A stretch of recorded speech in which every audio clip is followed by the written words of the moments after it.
تېره شپه په کابل کې د چاودنو غږ یوازې یو عادي امنیتي پیښه نه وه. د هغو کسانو وروستۍ چیغه وه چې د ژوند د ژغورلو لپاره یې روغتون ته پناه وړې وه. هغه روغتون چې باید د امید کور وای، د درد او چوپتیا په صحنه بدل شو.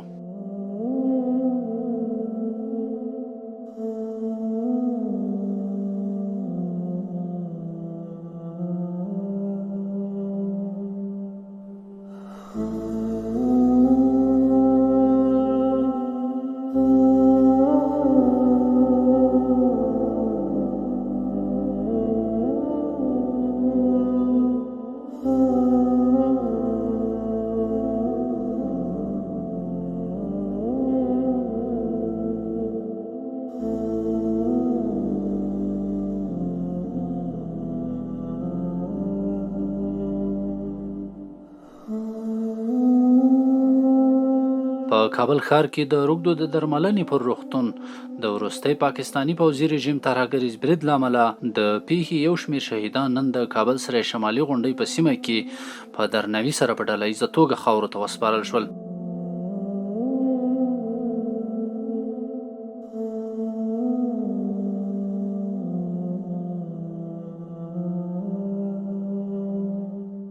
بسم الله الرحمن الرحیم.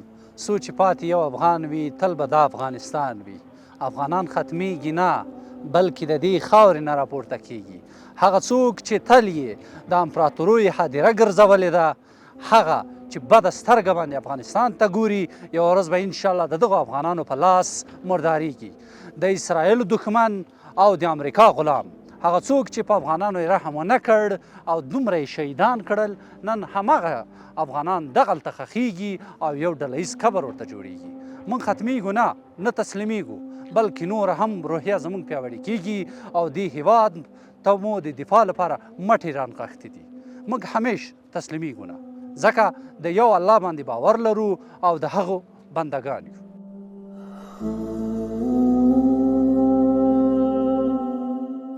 په دې مراسمو کې د کورنیو چارو وزارت محترم وزیر الحاج خلیفه صاحب سراج الدین حقانی، د سرې میاشتې رئیس شیخ شهاب الدین دلاور، د کورنیو چارو وزارت لومړی مرستیال الحاج محمد نبی عمري او یو شمیر نورو لوړپوړو دولتي چارواکو حضور درلود. بسم الله الرحمن الرحیم.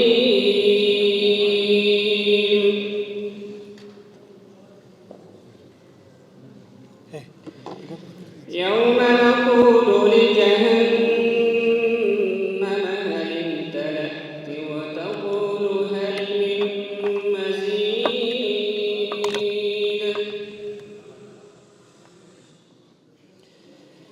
وأزلفت الجنة للمتقين غير بعيد.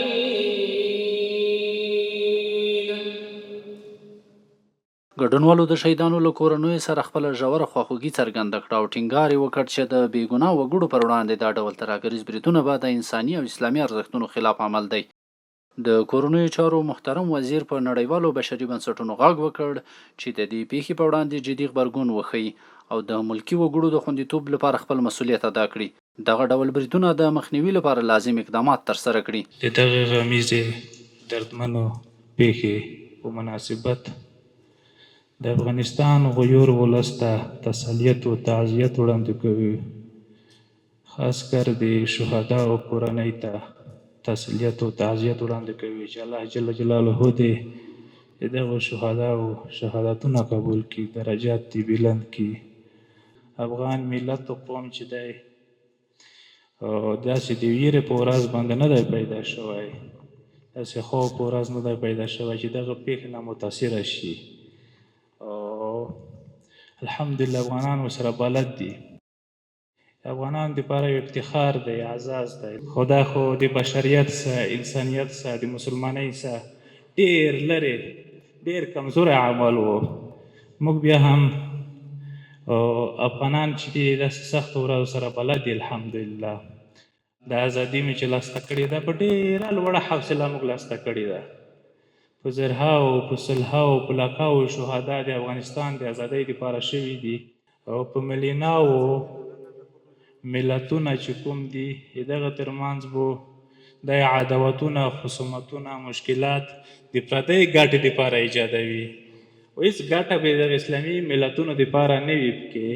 موږ دا وایو چې د ټولو اسلامي تنظیمونو ولسونو د پاکستاني اسلامي هیواد د مسلمانانو نه موږ دغه خواهش کوي چې نه دي کې د پردۍ ګټې دپاره دا عملونه نه کړي. دا احساسات چې کوم دي موږ دومره کمزوري نه یو، بغیرته نه یو چې د خپلې پېښې پوښتنه نه کړو. ادب دی موږ تاسو په قوم کې خلک وایي چې موږ د خپلې چرګ هم پوښتنه وکړو، موږ د خپلې سپي پوښتنه وکړو، خدای دې بې ادبۍ نه وساتي. خو عواقبو ته به یې ګورو، عواقبو ته به یې ګورو. قدم به خو چې دا وحدت اتفاق وي، دا قوي عزم اراده وي، انشاءالله الرحمن موږ تاسو افغانستان به سرلوړی وي، آزاد وي. الله جل جلاله مزید داسې غمو دردونه وساتي. و آخر دعوانا الحمدلله رب العالمین.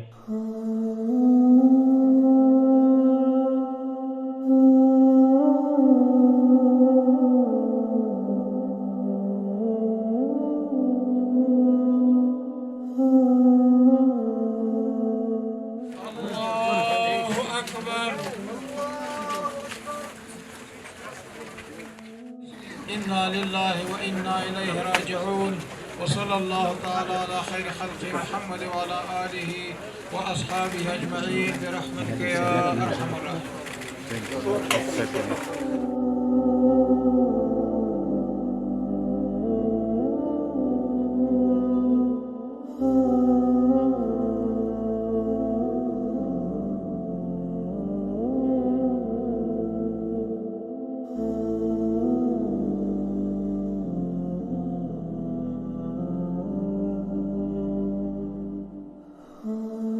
د کورنیو چارو وزارت یو ځل بیا خپله ژمنه تکرار کړه چې د هیواد امنیت، ټینګښت او د خلکو د ژوند د خوندیتوب ته به دوامداره توګه پاملرنه کوي.